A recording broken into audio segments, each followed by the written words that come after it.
Assalamualaikum warahmatullahi wabarakatuh. Perkenalkan, nama aku Alfian.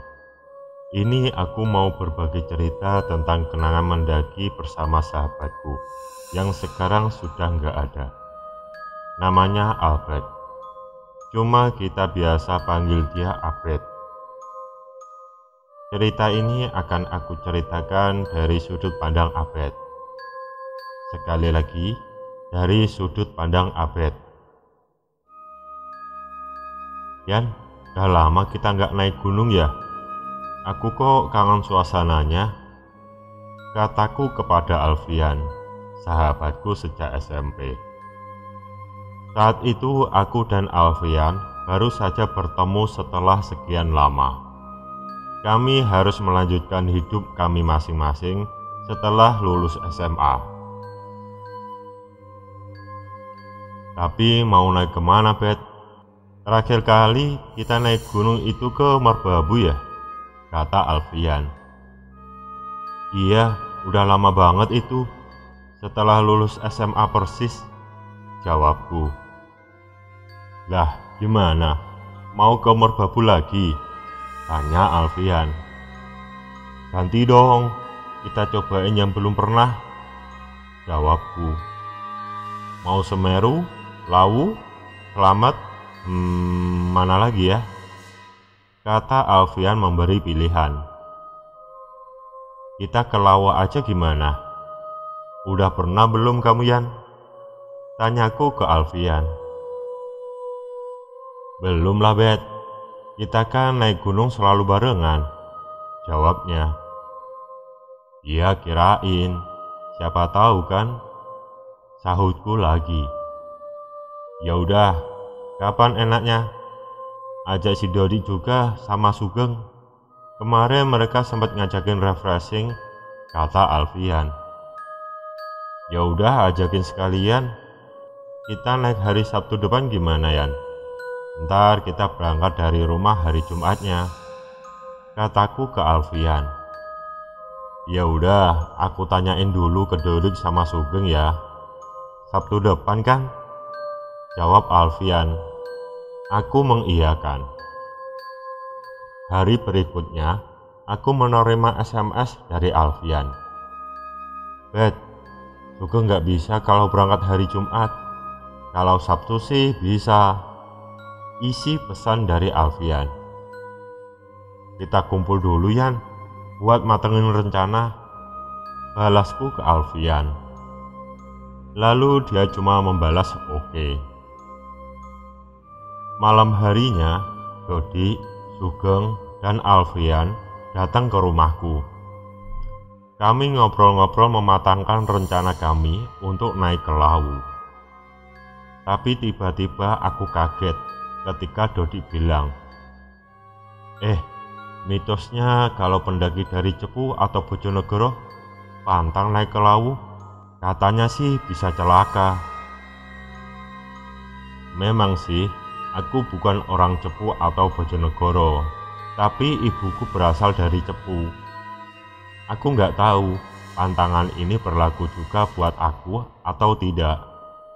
Di situ aku nggak langsung cerita ke mereka semua tentang aku yang keturunan orang Cepu. Aku hanya bercerita ke Alfian melalui telepon setelah mereka semua pulang ke rumah masing-masing. Namanya juga mitos, Bet. Bisa benar, bisa enggak. Yang penting kita enggak aneh-aneh lah. Dan menghormati leluhur di Lawu.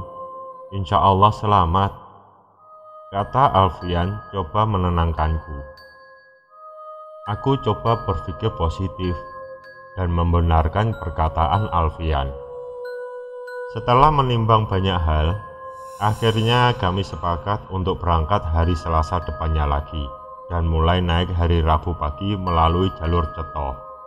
Ya, sangat jauh sih dari rencana semula. Habis gimana lagi? Singkat cerita, setelah mempersiapkan peralatan dan logistik, kami berangkat hari Selasa sore menggunakan mobil Dodi dan sampai di base camp Ceto sekitar jam 11 malam. Lalu kami memutuskan untuk menginap dulu di area base camp sebelum mulai mendaki besok pagi. Paginya kami bangun sekitar jam 6. Segera kami bergantian melaksanakan sholat subuh meskipun terlambat. Setelah semua beres, kami lanjut sarapan. Aku melihat sekeliling sepi, tak ada mobil lain yang terparkir selain mobil kami. Mungkin masih pagi, semoga nanti sedikit siang ada rombongan lain yang akan naik. Doaku pagi itu. Setelah selesai sarapan, kami lalu packing ulang carrier kami. Tapi tiba-tiba kepalaku merasa pusing dan mual-mual. Aku lalu meminta obat sakit kepala ke Alfian untuk meredakan sakit kepalaku yang muncul secara tiba-tiba. Setelah minum obat sakit kepala, aku merebahkan diri dan izin untuk tidur sebentar, guna memulihkan kondisiku. Terpaksa start pendakian kami tunda, sambil menunggu kondisiku pulih. Aku sempat khawatir kalau sakit ini nggak hilang, dan memaksakan kami untuk membatalkan pendakian, karena nantinya aku bakal nggak enak ke teman-teman. Aku segera merebahkan diri dan mencoba untuk tidur. Tak lama pun aku tertidur. Dalam tidur, aku bermimpi sedang berada di sebuah jalan. Dan di tengah jalan itu, ada sosok hitam menyeringai yang sepertinya menghalangi perjalananku. Aku lalu terbangun. Kulihat jam sudah jam setengah 11 siang. Kondisiku sudah mendingan, walaupun belum 100%. Aku segera bangun dan menghampiri yang lain yang sedang mengobrol. "Gimana, Bet? Udah enakan?" tanya Sugeng yang melihat aku menghampirinya. "Mendingan, Geng. Ayo kita berangkat, nanti keburu sore," kataku ke mereka. "Yakin udah kuat, Bet? Cuci muka dulu sana biar segar," kata Alfian. Aku hanya mengangguk. Setelah aku selesai cuci muka, kami pun segera start pendakian pada 11 siang. Awal pendakian kami disambut dengan jalanan seperti jalan taman, yang tak lama berubah menjadi jalan berupa tanah. Setelah 15 atau 20 menit kami berjalan, sampailah kami di situs Candi Ketek. Konon ceritanya, di sini dulu banyak ketek atau monyet. Jadi mungkin itu kenapa disebut Candi Ketek. Sampai di sini aku sudah benar-benar merasa baik. Kami berhenti sebentar untuk foto-foto. Setengah 12, kami lanjut jalan melewati jalan setapak dengan rumput dan semak di sebelah kiri dan kanan jalan. Sebetulnya selama berjalan, perasaanku nggak enak.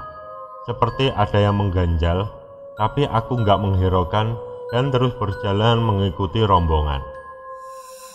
Sekitar 45 menit berjalan, sampailah kami di pos 1 Mbah Branti. Kami pun istirahat sebentar.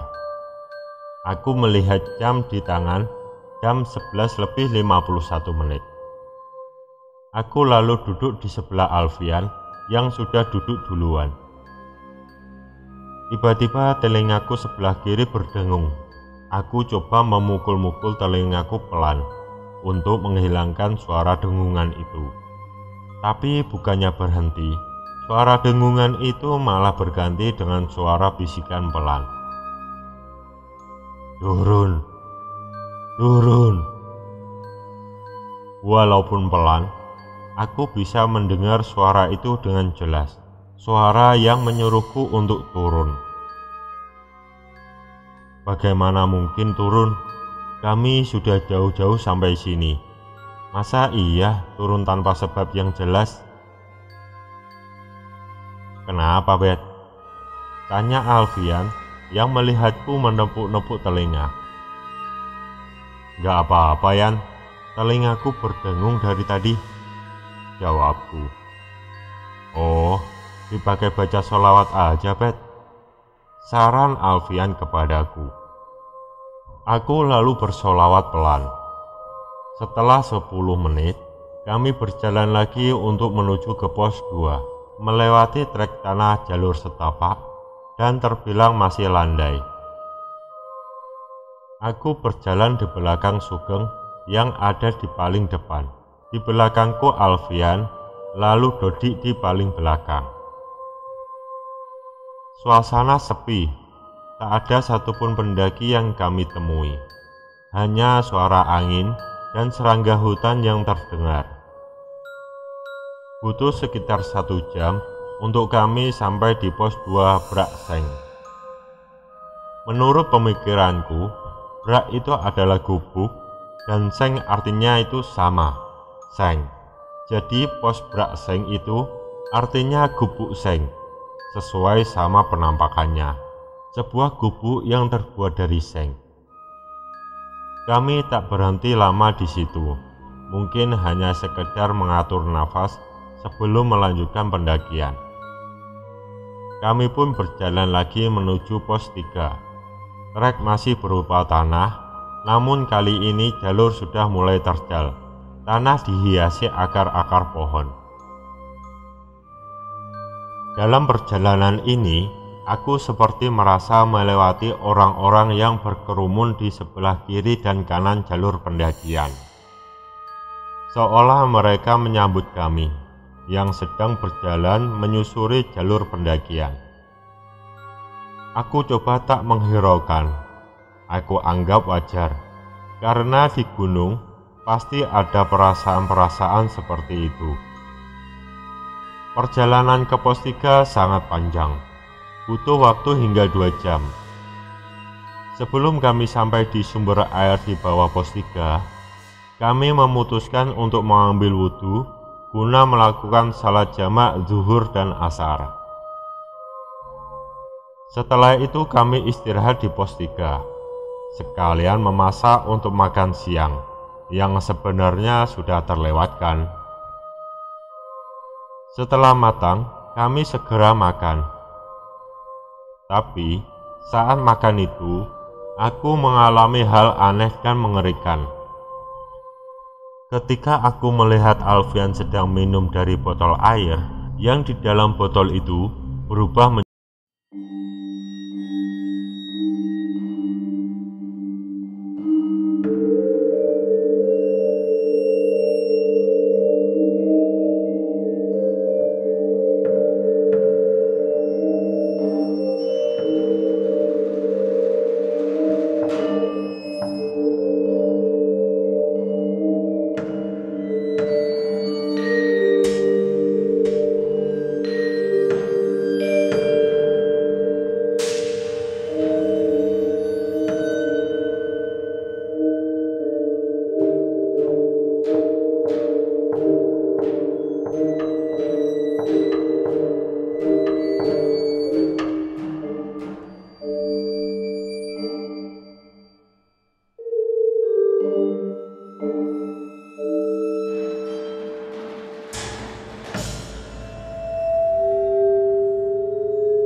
mengambil kompor dalam tas dan bersiap memasak air. Kayaknya kita bermalam di sini kalau melihat kondisi Alfian, kata Dodik kepada kami. Oh ya udah, gini aja. Kita tunggu setengah jam lagi sambil lihat kondisi Alfian. Akhirnya kami sepakat menunggu setengah jam di pos 4. Sambil menunggu, kami menunaikan sholat jamak maghrib dan isya bergantian. Ternyata semakin lama kami menunggu, udara semakin terasa dingin, meskipun kami sudah memakai jaket kami masing-masing. Aku lihat Alfian gak juga membaik, malah kelihatan semakin buruk karena kedinginan.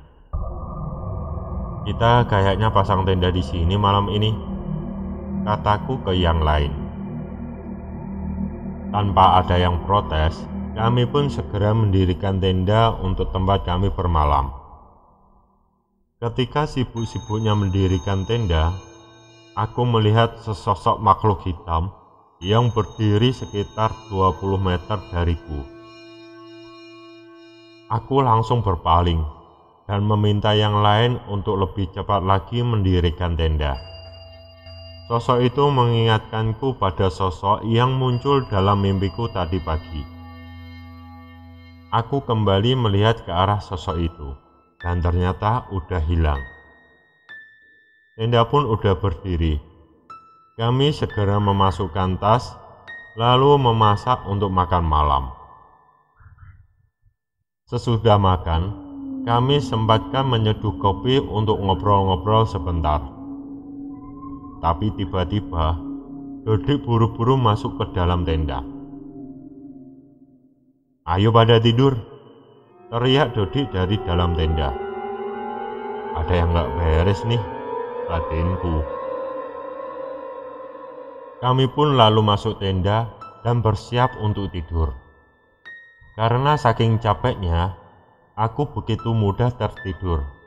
Sedangkan Sugeng dan Alfian masih terdengar mengobrol. Dalam tidur aku bermimpi. Aku ada di sebuah sendang, dan aku melihat ada seorang kakek yang memakai jubah putih sedang berdiri di depanku. Wajahnya begitu teduh, layaknya seorang Brahmana. Beliau berkata, "Turunlah, nak. Belum waktunya kamu di sini. Aku akan menjamin keselamatanmu. Asal kamu turun sebelum gelap." Seketika aku terbangun dan mengingat mimpi yang barusan kualami. Aku melihat sekeliling, yang lain udah pada tidur. Aku melihat jam baru jam 2 malam. Aku pun kembali merebahkan badan untuk tidur lagi. Paginya, aku terbangun jam 8. Kulihat pintu tenda udah terbuka. Aku keluar dan melihat Sugeng sedang membuat kopi. Sedangkan Dodik dan Alfian katanya pergi mencari tempat untuk buang air kecil. "Semalam kenapa, Bet?" tanya Sugeng tiba-tiba. "Kenapa gimana, Geng?" Aku tanya balik ke Sugeng. "Kamu semalam bangun, toleh kanan kiri, tapi kita tanyain gak nyaut," kata Sugeng. "Jam berapa emangnya?" tanyaku lagi. "Jam 2-an. Aku sama Alfian masih ngobrol-ngobrol sampai jam 2. Kita kepanasan di dalam tenda," jawab Sugeng. "Masa sih? Padahal jam 2 itu aku lihat kalian udah pada tidur loh," kataku sambil tidak percaya. "Aneh, lindur paling. Ya udah, gak usah dibahas," kataku ke Sugeng. Tak lama, Alfian dan Dodik datang. Kami segera memasak sarapan. Setelah selesai sarapan, aku bilang ke yang lain mengenai mimpiku semalam. Aku terpaksa terus terang, karena aku tak punya alasan lain jika harus mengajak turun. Jujur, aku sangat khawatir jika harus melanjutkan perjalanan naik. Untungnya mereka semua mau mengerti, dan kami memutuskan untuk turun pagi itu. Setelah membereskan tenda, sekitar jam setengah 10, kami mulai turun. Aku ada di paling depan, lalu Alfian, Dodi, dan Sugeng paling belakang. Kami mempercepat langkah kami, agar bisa segera sampai di base camp. Setelah istirahat dan mengisi air di pos 3, kami tak lagi berhenti untuk istirahat. Kami sesegera mungkin ingin sampai di bawah. Tapi ketika sampai di antara pos 3 dan pos 2, aku sempat jatuh karena kesandung akar pohon. Lumayan jauh aku terjatuh, membuat badanku terasa nyeri semua.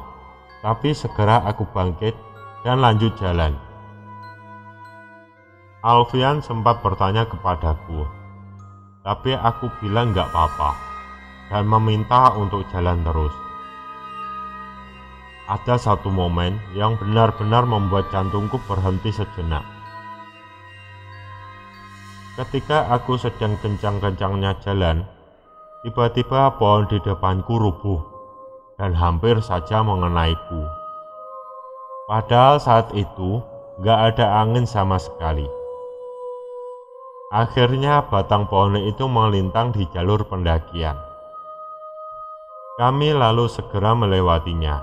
Perasaanku semakin was-was setelah itu.